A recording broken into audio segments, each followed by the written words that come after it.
행복한 안식일입니다. 평안하셨습니까? 네. 또 우리 아름다운 찬양으로 하나님께 영광을 돌려주신 우리 청년 학생, 우리 모든 분들에게 감사드립니다. 제가 보니까 우리 진접교회 성도님들에게 특별히 감사를 드려야 할 것 같습니다. 우리 학생 청년들이 마음껏 찬양하고 또 마음껏 하나님께 대한 제 마음을 표현할 수 있도록 우리 어른들께서 이렇게 받아들여 주신 것이 얼마나 감사한지 모르겠어요. 우리 젊은 세대가 우리 연세가 드신 우리 재림 성도들의 문화도 배워야 되지만 또 우리 젊은 세대들의 문화를 받아들이는 태도도 중요하다고 생각이 듭니다. 누군가 우리가 이제 사람을 받아들인다고 하는 것은 그 사람이 가지고 있는 문화도 받아들이는 거거든요. 저희가 학생 시절에 생각을 해보면 기타가 그게 무슨 부도덕한 거나 그런 건 아니지 않습니까? 근데 기타를 교회에서 치려면 막 숨어서 쳤어야 했습니다. 어른들이 그것을 잘 용납을 하지 못했기 때문에 그랬었습니다. 근데 기타 자체가 가지고 있는 뭐 도덕성이나 이런 것이 있지 않은데 언뜻 우리가 이제 그런 문화들에 대한 그런 거부감이 있을 경우가 있는 것 같아요. 그런데 우리 진접교회 성도님들께서는 우리 젊은 세대가 이 교회에 와서 마음껏 하나님을 찬양할 수 있도록 좀 배려해 주시는 것 정말 감사합니다. 오늘 제가 여러분들과 나눌 말씀의 제목은 내게 속한 자들을 다 이끌어내라 라고 하는 제목으로 말씀을 드리겠습니다. 창세기 19장 12절과 14절에 있는 말씀을 제가 읽겠습니다. 그 사람들이 롯에게 이르되 이 외에 내게 속한 자가 또 있느냐? 내 사위나 자녀나 성 중에 내게 속한 자들을 다 성 밖으로 이끌어내라. 롯이 나가서 그 딸들과 결혼할 사위들에게 말하여 이르기를 여호와께서 이 성을 멸하실 터이니 너희는 일어나 이곳에서 떠나라 하되 그의 사위들은 농담으로 여겼더라. 여러분, 우리 주님께서 이 마지막 시대를 좀 말씀하시면서 노아의 때와 롯의 때와 같을 것이다 라고 이렇게 이야기하고 있습니다. 사실은 우리가 이제 계시록을 읽어보면 이 마지막 때는 누구의 때와 매우 비슷한 건가 하면 모세의 때와 비슷합니다. 그렇죠? 계시록에 등장하고 있는 이 재앙들은 애굽에 내린 재앙과 비슷하기 때문에 그런데 특별히 이제 노아의 때와 롯의 때에 대한 말씀을 하시면서 그때와 같을 것이다라고 말씀하셨습니다. 뭐 여기서 말씀하고 있는 이 말씀 자체가 한 역사에 이제 획을 긋는 또 하나님의 심판을 상징하는 사건이 일어나기 때문이겠죠. 자, 그런데 제가 오늘 좀 주목하고 싶은 것은 특별히 예수님께서 언급하신 노아와 롯이라고 하는 사람입니다. 노아와 롯이 가지고 있는 공통점은 그 멸망의 때에 구원함을 받은 것이겠죠. 우리는 노아와 롯과 같은 그런 삶을 살아야 할 것입니다. 자, 그런데 노아와 롯이 공통점을 가지고 있는 반면에 좀 서로 다른 점이 있다면, 차이점이 있다면 뭐가 있을까요? 노아와 롯이 가지고 있는 차이점 뭐가 있을까요? 저는 이렇게 생각을 해봤습니다. 노아는 자기에게 속한 가족을 모두 구원한 사람입니다. 반면에 롯은 자기에게 속한 가족 대부분을 잃어버린 사람이라고 하는 것이죠. 우리가 누구와 같이 살아야 될까요? 노아가 뭐 롯이 돼도 뭐 구원을 받았으니까 좋겠지만 우리는 누구의 삶? 노아의 삶을 살아야 되겠죠. 제가 이제 롯에 대한 이야기를 보면서 마음 가운데 이제 드는 생각은 무엇인가 하면 참 롯을 구원하는 일이 쉬워요, 어려워요? 굉장히 쉽지 않았다라고 하는 것을 좀 생각해 볼 수 있습니다. 그런데 이 롯이 이제 구원함을 받는 이야기는 성경의 이야기 속에서 뭔가 좀 사전에 장치가 좀 있습니다. 롯이 충분히 교훈을 얻을 만한 장치가 있는 것이죠. 천사들이 날이 저물 때에 소돔성에 들어왔습니다. 자, 그런데 이 천사들이 어떻게 하려고 해요? 소돔성에 들어와서 그냥 그 야외에서 그 거리에서 그냥 경야하려고 합니다. 그랬더니 어떻게 합니까? 이 롯이 간청을 하죠. 이 천사들을 간청을 해가지고 거긴 위험하니까 자기 집에 와서 들어와서 이제 잘 수 있도록 그렇게 했습니다. 자, 그런데 이 상황은 이 천사들과 롯의 이 상황은 이 롯이 구원함을 받는 이야기 가운데서 보면 이건 굉장히 서로 이렇게 좀 대비가 되고 있습니다. 롯은 롯이 천사들에게 가졌던 감정은 무엇이었는가 하면 절대 이 성에서는 뭐 하면 안 된다? 지체하면 안 된다. 안전을 위해서는 속히 자기 집으로 들어와야 한다라고 하는 것을 보여줬어요. 롯이 이제 그런 감정을 가지고 있었습니다. 그런데 정작 자기가 구원함을 받는 일에는 어떻게 해요? 롯이 굉장히 지체를 합니다. 천사들이 재촉을 하죠. 롯을 재촉을 합니다. 자, 그런데 롯이 지체합니다. 천사들은 롯에게 속한 자들을 다 이끌어내라라고 했는데 롯이 그 말을 순종하지 않고 지체하니까 결국은 어떻게 했어요? 천사들이 롯과 그의 가족들의 손을 붙잡고 성 밖으로 끌어내게 되는 것이죠. 천사들이 산으로 도망하라라고 이야기했더니 롯은 산에까지 갈 수 없나이다 이렇게 이야기했고, 만약 천사들의 말을 듣고 롯이 순종을 했더라면 멸망을 면할 수 있었겠죠. 그러나 롯은 지체함으로 인해서 아내는 소금 기둥이 되었고 두 딸은 패덕한 딸이 되어버리고 말았습니다. 롯이 가지고 있는 매우 커다란 문제점은 무엇이었는가 하면 지체하는 것이었습니다. 제가 어렸을 때 살던 곳이 서해안 충남 스산이니까 거기 바닷가에서 살았는데 제 집 바로 옆에 한 200m 가면 바로 바닷가가 있습니다. 그래서 그 바닷가에서 갯벌에서 제가 많이 놀았습니다. 그리고 이제 갯벌에서 이제 놀다 보면 정말 주의할 게 있는데 무엇인가 하면 밀물이 들어오는 것입니다. 밀물이 들어올 때 저희는 이제 골망이라고 그랬거든요. 갯벌 이렇게 둔덕처럼 있고 그 갯벌과 갯벌 사이에 이렇게 물이 들어오는 길이 있어요.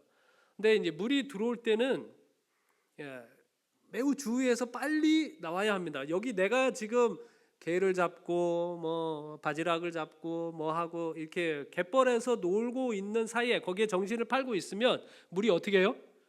그 골망을 타고 저 뒤쪽에 이미 물이 들어와 있는 그런 상황들이 있거든요. 그래서 갯벌에서 놀 때는 이제 지체하지 말아야 된다라고 하는 그런 어른들의 이제 당부가 있었는데 우리가 지체하는 여러 이유들이 있을 수 있습니다. 이런 이제 위험에 대한 이제 경고가 있을 때에 설마 무슨 일이 있겠어? 어제도 그런 일이 있었는데 이런 이야기, 또 확증 편향적인 성향이 있죠 우리가. 그래서 내가 듣고 싶은 이야기만 들어요. 그래서 내가 듣기 싫은 이야기는 아무리 진실이라고 할지라도 그것을 이제 거절해서 듣는 성향이 있습니다. 삶은 개구리 증후군이라든지 이런 것들이 있습니다. 근데 여러분, 주님께서 오실 날이 멀지 않았을까요? 우리가 근데 이 이야기를 언제부터 들었어요? 언제부터 들었어요? 제가 초등학교 다닐 때부터 제가 그 하나님의 말씀을 알아들을 때부터 하신 말씀입니다. 자다가 깰 때가 벌써 되었다. 그래가지고 어렸을 적 초등학교 때 저의 큰 염려는 무엇이었는가 하면 장가도 못 가보고 예수님 오시면 어떡하나.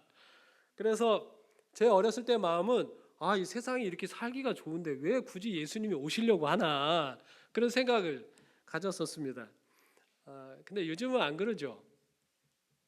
세상이 편해지는 것 같은데 살만한 세상은 점점 아닌 것 같습니다. 여러 징조들이 있어요. 그러나 우리가 요즘 이제 예언에 대한 관심을 갖게 되면 예언의 많은 부분들이 실제적으로 성취되어 간다라고 하는 사실을 발견할 수 있습니다. 그 중에 한 가지 좀 이야기 좀 하자면, 여기 계시록 13장에 보면 미국이 하는 주요한 일 4가지가 이제 예언이 되어 있습니다. 그렇죠? 교황권을 부활시키는 일, 또 강신술, 그다음에 짐승의 우상을 세우는 일, 그리고 매매를 못하게 하면서 짐승의 표를 강요하는 일. 많은 분들이 짐승의 표를 강요하는 이 문제에 대해서 관심을 갖고 있을지 모르겠습니다. 여러분, 미국이 짐승의 우상을 세운다라고 이야기하고 있는데 짐승의 우상을 세우는 게 뭡니까?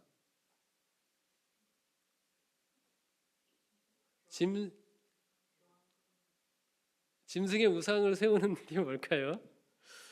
여기 각시대 내쟁터에 보면 아주 자세하게 안내를 해주고 있습니다. 짐승의 우상을 세운다는 것은 뭐냐? 종교적 세력이 정부를 지배하는 거예요. 교회들이 연합해가지고 국가로 하여금 자기들의 교령을 강제로 실시하게 하는 겁니다. 자기 교리를 강요하기 위하여 국권의 도움을 구하는 것이다라고 되어 있죠. 근데 미국은 지금 상황이 어떤 것 같습니까? 미국의 정부를 차지하고 있는 세력은 어느 세력인가요? 여러분 아시는 것처럼 기독교 복음주의 세력입니다. 마가 세력이라고 이야기를 하죠. 그래서 과거 기독교가 뭐라 그럴까요? 주류를 차지할 때에 있었던 미국의 이제 황금 시대를 이끌어간다라고 하는 그런 목적을 가지고 그렇게 지금 마가 세력이 정부를 구성을 하고 있는데, 여러분 그런데 이 미국이라고 하는 나라가 예전보다 더 도덕적인 나라가 된 것 같습니까? 아니면 비도덕적인 나라가 되어가고 있는 것 같습니까? 이상하지 않습니까? 기독교 세력이 정치를 하고 있는데 그 정치의 형태는 점점 더 비도덕적으로 되어가고 있죠. 이것은 미국이 지금 짐승의 우상을 세우는 일과 다르지 않다고 생각이 듭니다. 그래서 여기 기사들을 우리가 이제 볼 수 있는 것처럼 어린 양처럼 올라왔지만 이미 이제 용처럼 말하는 그런 시대가 되어버리고 있다라고 하는 것이죠. 그래서 이제 예언적으로도 우리 재림 성도들에게 성령은 뭐라고 강력하게 이야기하고 있는가 하면 자다가 깰 때가 되었다. 이제는 더 이상 지체할 여유가 없다라고 하고 있는 것이죠. 근데 롯은 어떻게 한 사람이에요? 지체하는 사람입니다. 우리의 모습을 매우 잘 보여주고 있는 사람이죠. 자, 그런데 이제 부조화 선지자 161쪽에 보면 이 지체하는 것이 그의 가정에게 어떤 영향을 미쳤는지를 이렇게 설명을 하고 있습니다. 만일 롯 자신이 주저하지 않고 천사들의 경고를 순종하여 간청이나 항의의 말 한마디도 없이 부지런히 산으로 도망하였더라면 그의 아내도 무사히 피난하였을 것이요 그의 모본의 과마력은 그 여자의 운명을 결정지은 죄에서 그녀를 구원해 내었을 것이다. 그러나 그의 머뭇거림과 지체가 그 여자로 하나님의 경고를 경시하게 하였다. 이렇게 말씀하고 있습니다. 만약 롯이 지체하지 않았더라면 어떤 일이 없었을 거예요? 그 아내가 소금 기둥이 되는 일은 없었을 겁니다. 그리고 산으로 도망갔을 때 아내와 도망갔더라면 그 딸들과 일어나는 부도덕한 일도 패역한 일도 일어나지 않았을 거예요. 근데 이 모든 일들의 원인이 뭐라는 겁니까? 지체함이었다라고 하는 것이죠. 그래서 우리 재림 성도들이요, 이 땅을 살아가면서 지체하지 않는 태도를 갖고 있는 것은 굉장히 중요합니다. 우리가 지체하면 어쩌면 많은 사람들의 멸망의 원인이 될 수도 있다고 하는 것이죠. 그래서 우리가 영혼을 구원함에 있어서 좀 더 필사적인 노력을 기울일 필요가 있습니다. 저 사람은 내가 아니더라도 구원을 받겠지, 이런 생각을 가져서는 안 되죠. 우리가 그 사람을 구원하기 위하여 최선의 노력을 해야 하는 것입니다. 우리 진접교회 성도님들은 우리가 한 공동체입니다. 우리가 서로 뭐 하는 거예요? 누군가 지체하지 않을 수 있도록 우리가 서로 하나님의 구원을 위하여 신속하게 필사적으로 주저하지 않고 순종하며 나아갈 필요가 있다라고 하는 것입니다. 그런데 여기서 제가 한번 여러분들과 깊이 좀 생각해 보기를 원하는 것은 무엇인가 하면 롯이 구원받는 과정 가운데 있어서 그럼에도 불구하고 롯이 어떻게 됐는가 하면 구원함을 얻었습니다. 그렇게 지체하는데도 구원함을 얻었어요. 근데 롯이 구원을 받을 수 있었던 이유가 뭘까요? 그렇게 지체하는 사람인데 롯이 어떻게 구원을 함을 얻었죠? 네?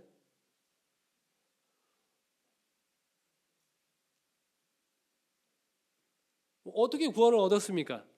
롯이 불의한데 하나님께서 롯을 아브라함의 기도 때문에 할 수 없이 롯을 구원하신 건가요? 그런 건 아닙니다. 그런데 이제 이 두 성경절이 우리에게 이야기하는 것이 있어요. 물론 롯이 구원함을 얻은 것은 그의 의로 구원을 얻은 것입니다. 그가 가지고 있는 믿음으로 말미암는 의, 하나님께서 주시는 그 의로 말미암아 그가 구원함을 얻었죠.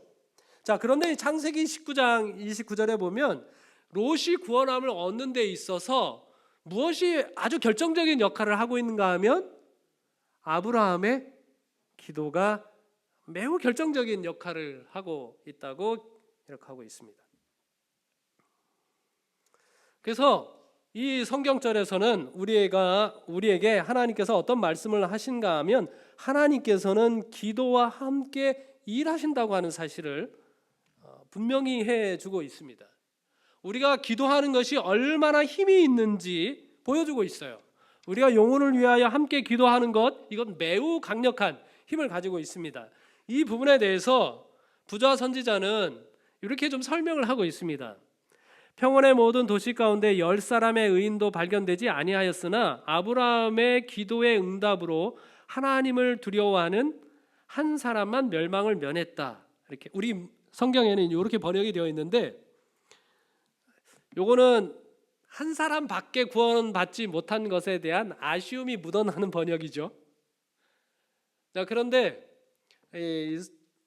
조금 영어 원뜻을 보면 하나님을 두려워하는 그 한 사람은 멸망을 면했다, 이런 의미를 가지고 있습니다. 누구의 기도의 응답으로? 아브라함의 기도의 응답으로 하나님을 두려워하는 그 한 사람은 멸망을 면했다. 그리고 이제 면했다라고 하는 말이 어떤 의미를 가지고 있는 단어인가 하면 잡아채다라고 하는 그런 뜻을 가지고 있어요. 자, 여러분 이제 역기를 듭니다. 여러분이 이 무거운 역기를 드는데 역기를 들어가지고 머리 위로 올려야 돼요. 자, 그런데 그 무거운 역기를 슬슬슬슬슬슬슬슬 이렇게 들면 이게 들릴까요? 머리 위로? 절대로 안 들립니다. 어떻게 해야 들려요? 인상 용상처럼 이거를 순식간에 탄력을 넣어가지고 확 잡아채면 그 무거운 것도 뭐 할 수 있어요? 네, 머리 위로 들어 올릴 수 있는 것이죠.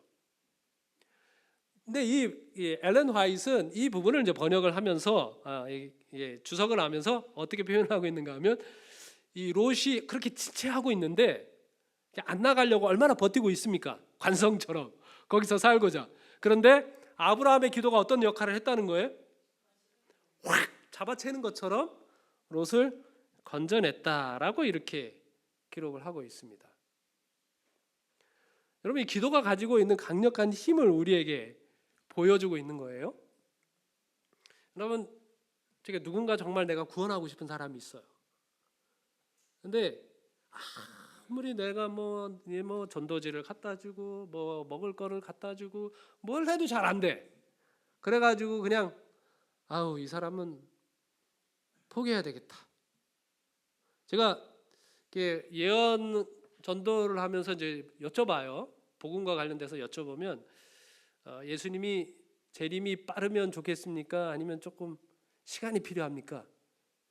이러면 많은 분들이 예수님이 빨리 오시면 좋겠다고 이렇게 대답을 하십니다. 여러분 어떻습니까?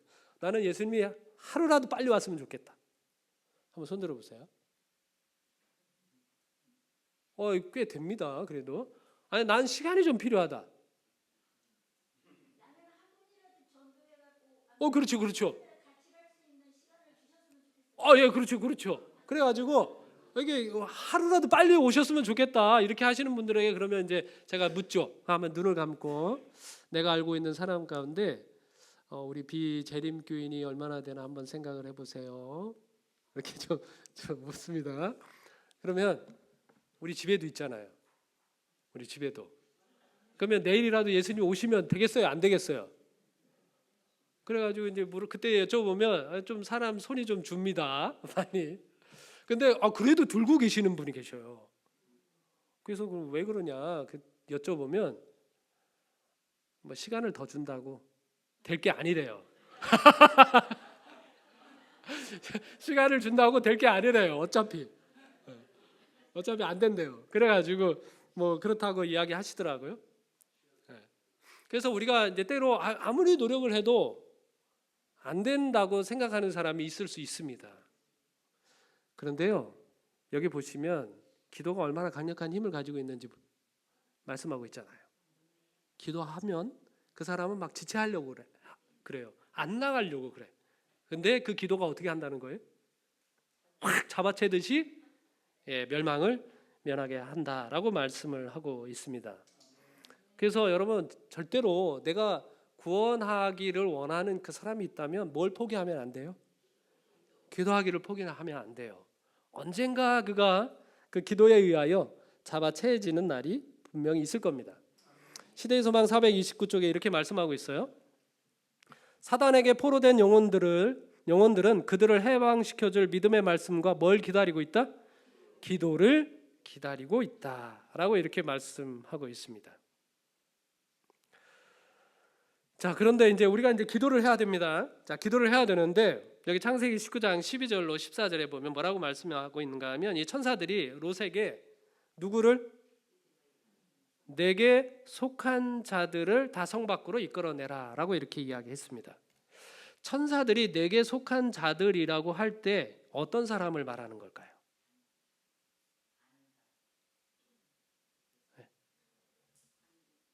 롯은 어느 정도로 알아들은 것 같습니까?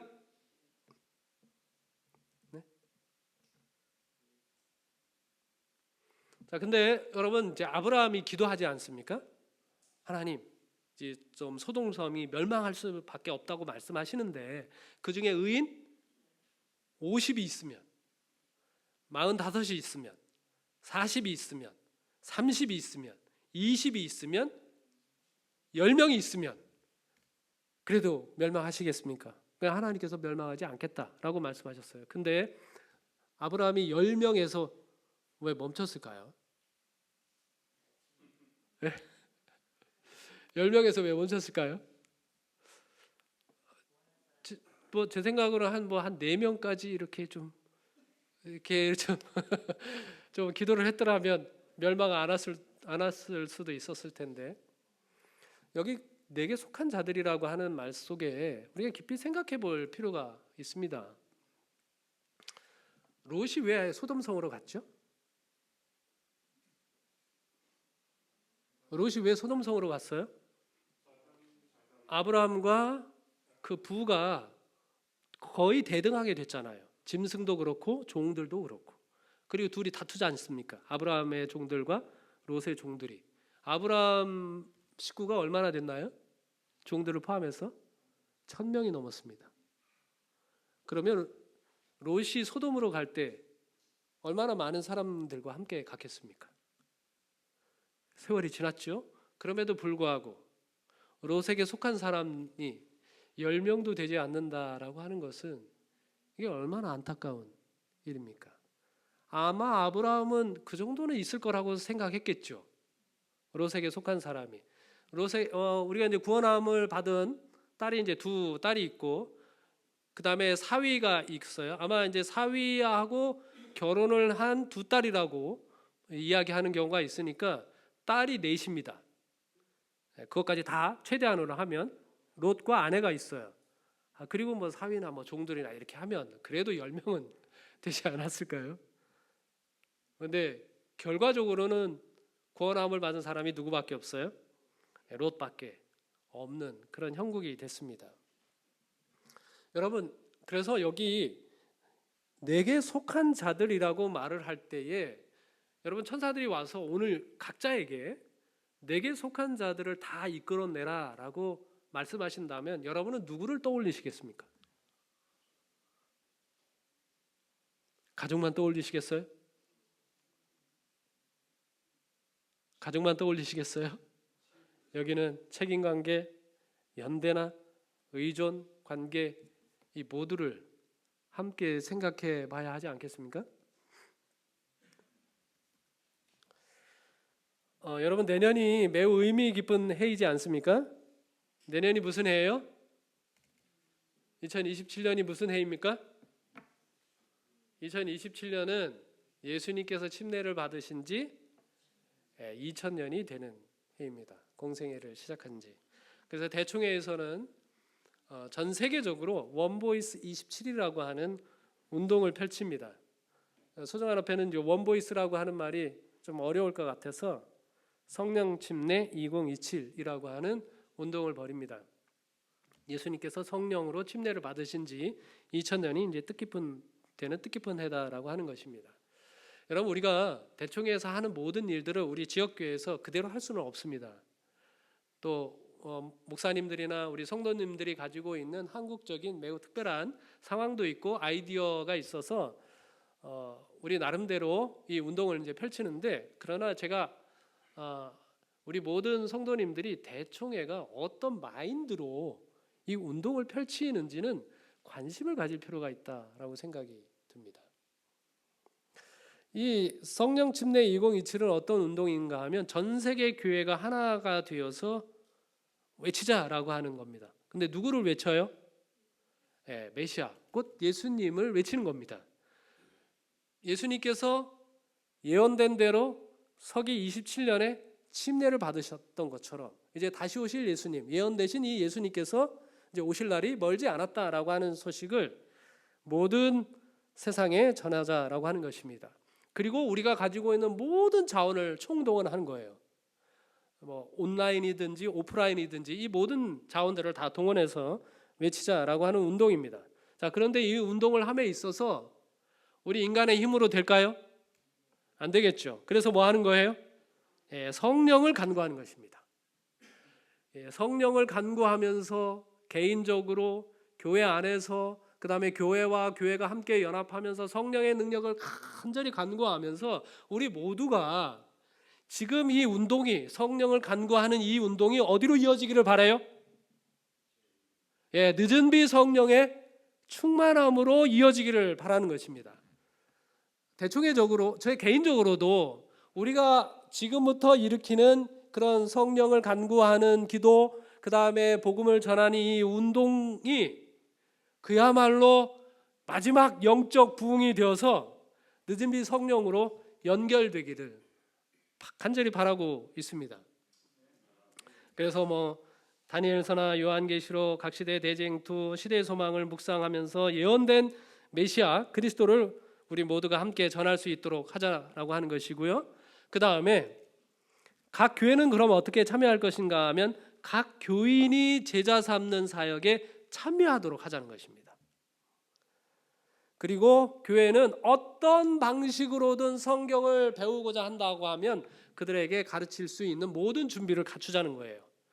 우리 교회가 가지고 있는 오프라인 역량이 그만큼 안 된다고 할지라도 온라인에서 그 모든 것들을 활용하면 상담이면 상담, 건강이면 건강, 이 모든 자원들을 다 활용해서 어떤 방식으로든 교회와 연결돼서 성경을 배우고자 하시는 분들에게 이 모든 성경을 배울 수 있도록 준비를 갖추자라고 하는 운동입니다. 그러면서 제가 한 가지 여러분들에게 덧붙여서 좀 말씀드리고 싶은 것은 무엇인가 하면 교인들이 교회를 위해서 영혼 구원 사업에 참여해야 하지만 교회가 교인들을 위해서 영혼 구원 사업을 해야 한다라고 하는 생각입니다. 여러분 이 말씀의 의미를 좀 차이를 좀 알 수 있을 것 같습니까? 교인들이 교회를 위해서 영혼 구원 사업에 참여해요. 교회가 교인들을 위해서 영혼 구원 사업을 하는 거예요. 뭐가 다릅니까? 제가 가지고 있는 이제 절박함 때문에 제가 이제 이 말씀을 드리는 겁니다. 왜냐하면 제가 2022년에 설문조사를 했는데요. 교회 근처에 살고 있는 구도자가 얼마나 되느냐라고 물었더니 교회 한 42% 정도 됩니다. 42%. 그러니까 우리 교인들의 구도자는 교회 근처에 없어요. 교회에서 전도회를 하잖아요. 그 교회에 데리고 올 수가 있어요, 없어요? 없어요. 왜냐하면 거리적으로 너무 멀어. 그리고 우리 교인들도 교회 근처에 한 52% 정도밖에 안 살고 있어요. 그래서 내가 살고 있는 지역에서 영혼들을 만나잖아요. 교회에 데려오는 것이 쉬운 일이 아닙니다. 왜냐하면 나도 오기가 힘들어요. 교회가 머니까.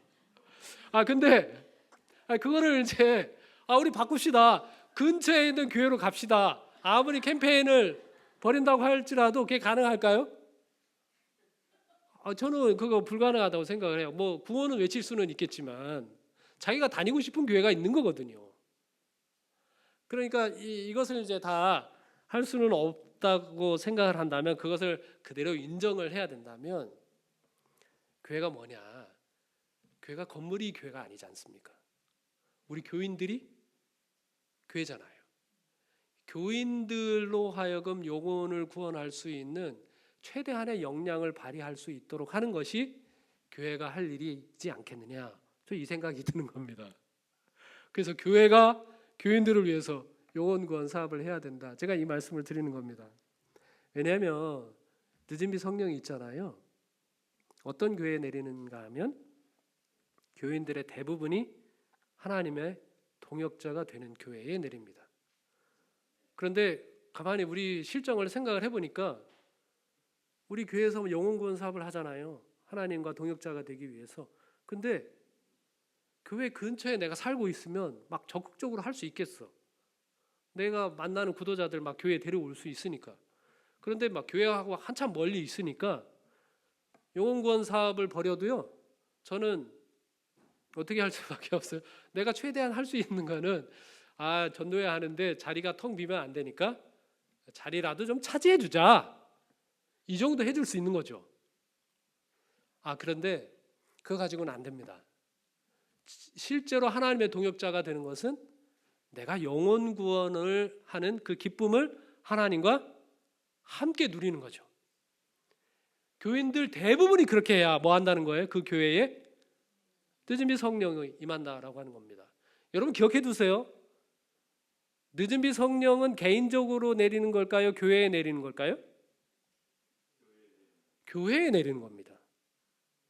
그러니까 우리 진접교회, 우리 한 공동체가 됐잖아요. 우리는 늦은비 성령을 같이 받는 겁니다. 그러니까 우리의 최대의 목적은 무엇인가 하면, 우리 교인들 모두는 아니더라도 대부분의 우리 교인들이 어떻게 하는 것? 영혼을 구원하는 기쁨을 하나님과 함께 누리도록 하는 것이 우리가 가지고 있는 최대한의 목표라고 할 수 있겠습니다. 그래서 대총회가 이런 운동을 벌이는 거예요. 글로벌 TMI 운동입니다. 전 세계 모든 교회, 모든 성도들이 영혼을 구원하는 일에 동참하자. 그래서 교회는 어떻게? 제자를 세우는 복음 전도를 위한 전략을 갖자라고 하는 것이고요. 이거 되게 중요합니다. 지난 2월 달인가요? 우리 새신자 정착률 조사를 했어요. 2021년부터 2025년까지 침례 받은 사람들 가운데 교회를 나오는 사람들이 얼마나 되는지 전국적으로 조사를 했습니다. 서종환 앞에서는 119교회가 응답을 해주셨는데요. 얼마나 될 것 같습니까?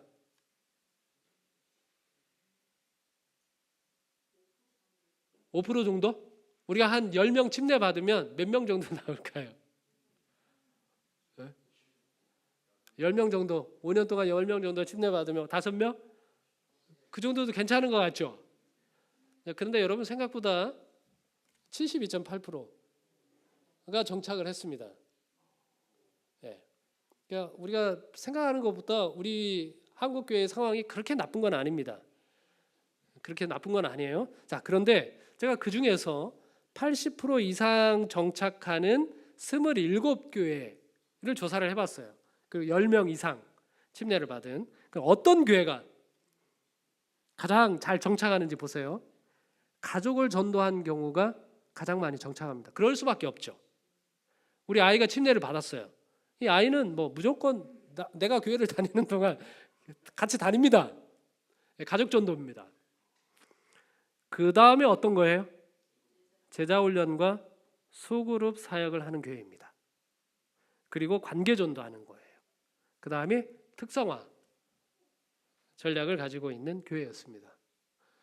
제자훈련, 이 교회가 제자훈련과 소그룹 사역으로 교회의 모습을 갖추는 것은 우리 교회가 하나님께서 영혼을 맡길 수 있는 그런 교회가 되는 매우 중요한 바로미터라고 하는 것입니다. 그리고 이제 전 교인들을 대상으로는 TMI 운동을 펼쳤습니다. 대총회가 모든 성도들이 함께 복음을 전하는 일에 참여하자라고 하는 것이죠. 여러분, 예수님의 성공적인 전도 전략이 치료봉사에 보면 나오는데요. 이 방법이 가장 성공적이래요. 근데 예수님의 전도 전략이 뭐예요? 사람들과 섞이는 겁니다. 동정심을 보여주고, 그리고 그들의 필요를 따라 봉사를 하는 거예요. 그리고 신임을 얻고 그 다음에 나를 따르라라고 하는 겁니다. 자, 그런데 우리는 지금까지 어떻게 하려고 했는가 하면 저 세 번째 단계, 나를 따르라 단계로 직접 나가려고 한 거예요. 왜냐하면 우리가 가지고 있는 기별이 너무나 확실합니다. 예언에 대해 듣잖아요. 이건 뭐 굴복할 수밖에 없습니다. 건강 기별에 관하여 듣잖아요. 어떻게 할 수밖에 없어요? 이건 안 믿고는 못 배깁니다. 그래서 이제 직접 나아갔거든요. 근데 오늘날 시대는 많이 변했습니다. 그렇게 하기가 쉽지가 않아요. 포스트 모더니즘 시대입니다. 그래서 나에게 정말 좋다라고 느껴져야만 그것을 따릅니다. 예수님의 전도 전략이 매우 필요한 시대예요. 동정심을 보이고 봉사를 하는 겁니다. 그래서 저지난 회기부터 TMI라고 해가지고 우리가 봉사하자, 이웃을 위해서 웃는 것부터 해가지고 엘리베이터 붙잡아주는 것부터 해가지고 물티슈 나눠주는 것까지, 그게 다 뭐다? 관계를 맺고 전도하는 첫 번째 단계다라고 이렇게 그런 운동을 벌였습니다. 그리고 교과에도 보면 이렇게 나오잖아요. TMI 활동하자고. 이게 이제 전도하자고 하는 운동입니다. 여러분 안실학교에 대해서 제가 잠깐 좀 말씀을 드립니다. 여러분, 안실학교 왜 할까요, 우리가? 안식일학교 우리가 왜 합니까? 안식일학교에는 크게는 세 가지, 그리고 이제 네 가지로 좀 더 분리해서 생각하는 목적이 있습니다. 하나는 말씀과 기도고요, 성도 교제고요, 지역사회 봉사와 세계 선교입니다. 이 네 가지 목적을 가지고 있습니다. 자, 그런데 이 네 가지 목적을 구현할 수 있는 장은 어딜까요? 안식일학교 가운데 말씀과 기도, 성도의 교제, 지역사회 봉사, 세계 선교, 이 모든 것을 해낼 수 있는 장은 어디일까요? 안교 교과반입니다. 그것을 그래서 우리는 안교 소그룹이라고 이야기를 합니다. 근데 여러분, 이제 교과반 생각하시면 뭐만 하십니까? 공부만 합니다. 그런데 이거 안교 교과반이 생긴 목적은 그게 아닙니다. 공부만 하는 게 목적이 아니에요. 뭐가 있어야 돼요? 그 교과반에 말씀과 기도, 성도의 교제, 그리고 선교, 이 모든 것이 거기에 함께 녹아져 나와야 하는 것이죠. 그래서 안교 소그룹을 어떻게 운영하는가 하면, 그래서 뭐 교과에는 이렇게 안내가 나와 있습니다. 토의식으로 해라. 토의식, 그것도 이제 목적 중에 하나이기는 하지만 토의식 제가 아무리 강조해도 안 되는 분은 안 됩니다. 아무리 잘 안 돼요. 그래서 제가 이제 말씀드리는 거는 시간을 좀 구별하도록 좀 말씀을 드립니다. 예를 들어서 한 40분 안교 교과하지 않습니까? 그럼 공부는 어느 정도 하면 될까요? 20분에서 한 25분까지 그 정도 합니다. 그 다음엔 뭐 해야 돼요? 교제하고 기도하고 지역사회를 위하여 어떤 봉사를 할 것인지 그것을 함께 논의하는 겁니다. 우리 영혼들을 위하여 어떤 일을 해야 할 것인지 그것을 논의하는 그런 시간으로 보내는 것입니다. 제가 그래서 이제 카드를 여러분들에게 나눠드렸습니다. 카드에 보면 여러분 우리가 말씀, 기도, 전도라고 하는 우리 신앙에 매우 중요한 세 영역이 있는데요. 여러분 말씀을 안 읽었어요. 오늘 하루 부담이 됩니까? 안 됩니까? 되지 않습니까? 기도를 안 했어 오늘. 부담이 돼요? 안 돼요? 근데 오늘 하루를 돌아보니까 내가 전도를 안 했네. 부담이 됩니까? 안 됩니까? 그런 생각 안 합니다. 근데 여러분 전도 안 해도 될까요? 전도는 왜 우리가 잘 안 합니까? 안 되니까. 자, 그래서 대충 해서 전도가 뭐다? TMI다. 봉사하는 것. 다른 사람에게 친절을 베푸는 것. 배려도 전도다. 그 생각을 우리 성도님들이 갖도록 하는 것입니다. 그래서 이 카드를 만들었어요. 전도도 생활하자. 자, 그런데 제가 부탁을 드리는 건 하루에 30분 이상, 일주일에 3번 이상 한 사람당 한 30명 이상의 관심자, 구도자를 갖는 것이 그렇게 하자는 거예요. 그런데 여러분 구도자 30명 안 되는 게 아닙니다. 제가 말씀드렸죠. 여러분에게 속한 사람 한번 다 적어보세요. 30명 능히 됩니다. 그 사람들 분류를 해보세요. 말씀을 쉽게 전할 수 있는 사람, 그 다음에 나하고 친분만 가지고 있는 사람, 그 다음에 뭐 친분은 있는데 재림교에 대해서는 적대적인 그런 생각을 가지고 있는 사람, 그냥 이름만 알고 있는 사람, 이런 사람들을 분류해 보면 여러분 내가 알고 있는 비재림교인들이요 30명 충분히 넘습니다. 그럼 그 사람들 이름을 적으세요. 적어가지고요. 그 다음엔 우리 소그룹 있지 않습니까? 적어도 어느 교회든 안교 소그룹은 있습니다. 안교 소그룹에 와서 뭐 하는 거예요? 그 사람들을 같이 소개하는 겁니다. 그리고 함께 뭐 하는 거예요? 기도하는 겁니다. 그러면 하나님께서 일하실까요? 일합니다. 저도 그런 소그룹을 하나 가지고 있습니다. 저도 일요일 저녁마다 이제 줌이라고 하는 것으로 여러분들과 함께 기도하고 말씀 보고 그 다음에 서로의 영혼들을 위해서 기도도 하고 아이디어도 주고 하는 그런 팀이 있습니다. 우리 각자의 문제를 위해서 기도합니다. 그리고 각자의 영혼들을 위해서 함께 기도합니다. 그리고 그들을 위한 사역을 위해서도 우리가 함께 기도합니다. 하나님이 일하실까요? 일하는 모습을 봅니다. 최근에 우리 아이들을 위해서 특별한 기도를 합니다. 각자가 가지고 있는 아이들, 근데 그 아이들을 위해서 기도하는데 그 아이들의 작은 변화들을 우리가 함께 서로 간증을 나누면서 서로 축하해주고 또 서로 격려하고 그런 시간을 함께 보내면서 얼마나 은혜가 되는지 모릅니다. 여러분 이걸 기억하십시오. 이 말씀을 우리가 기도할 때 어떻게 한다고요? 하나님이 그 사람을 잡아채듯이 구원해낸다라고 하는 사실을 꼭 기억해 주십시오. 그러면 나에게 속한 사람이 어떤 사람들입니까?